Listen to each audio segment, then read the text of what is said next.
الرحيم magacay waxa la yiraahdaa Axmed Wali Daahir Xadi waxana mas'uulka qaybta sifeynta kaliyaha Hargeysa Group Hospital halkan waxa la yiraahdaa mataqan xarunta kaliyaha lagu sifeeyo waa meel ay dhiseen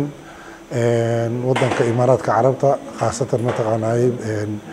Sheikh Said ama mataqan Khalifa Foundation Center ayaa magaceega la yiraahdaa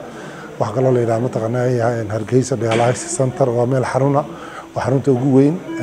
هالكن سوماليلاند وحرنت أجو قيمها بدن لحاجة قلب كيالا وحلون آدر عصب قلب كيالا وحلون تياهين قلب هذا جدا بيا عالم كا مشينا ده فرزينيوس كي جدا بيا كبيها سفيه يسقون أيو نوعيد جدا بيا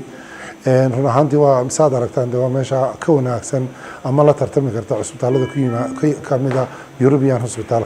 أنا قوم يلا بدل ما قصة شقية ودبي ده كميدا سعودية يورو ماشينada yaala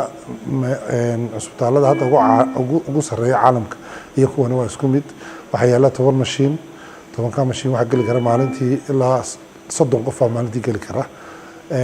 mataqaana bishiina waxa gali jira 210